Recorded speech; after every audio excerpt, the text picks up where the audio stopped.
We were leaving a pizza place last Friday, and I was driving down the road, and I looked ahead, and you know when you see, you hit a curb or something like that, and you're a little embarrassed, so you drive kind of slow after you've hit the curb because now your wheels are going. Well, I saw this car hit this curb, and it bounced up, and it took off. I mean, boom! It was gone, and I thought, well, that was a little odd. So I was driving. I asked JJ if she'd seen that. And she goes, I didn't see anything. So I was like, all right.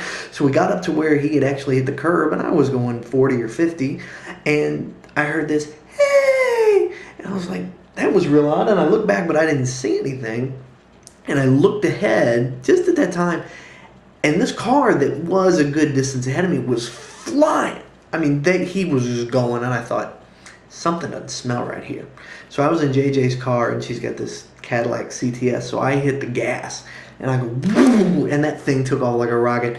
And I'm starting to go 60 down this 4-lane road, and this guy is still getting ahead of me. So he has done something wrong. And JJ, she leans back in her seat, and she goes, what are you doing? What are you doing? And I said, this guy's done something wrong, and we're going to find out what he did. And she's a little unnerved.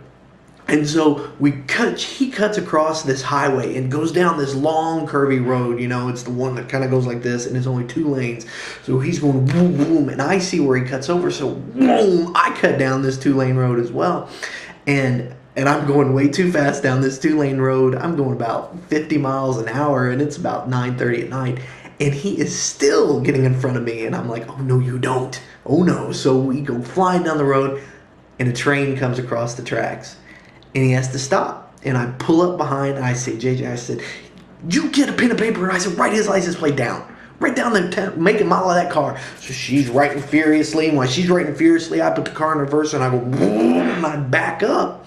And I head back, and she goes, where are we going? Where are we going? And I said, we're going to go back there because something is just not right about this. So we got the license plate number, and we got the make and model of the car.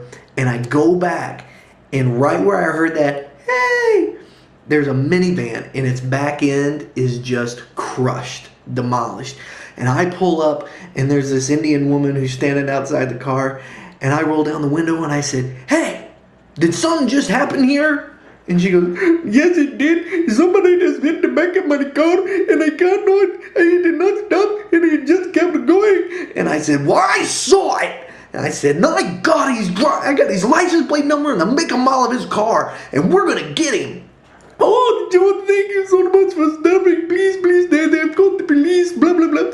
And so I get out of the car, and she's got her son there, and he's crying, and so I try and calm him down, and he's in his pajamas.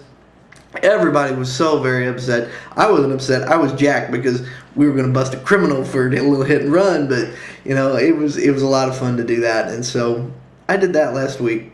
I felt a little bit like Magnum PI or some kind of superhero for just chasing a guy, probably in dangerous circumstances when I shouldn't have, but I did, and we got him, as far as I know, because the police haven't told me anything. But that's okay.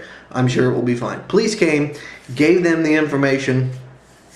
I'm sure that night some unfortunate dumbass got a knock on their door from the Louisville Police Department, and they were in a lot of trouble. So just for you people out there who drive unsafely and think you can escape the law, people like me are out there watching you. You remember that. You remember.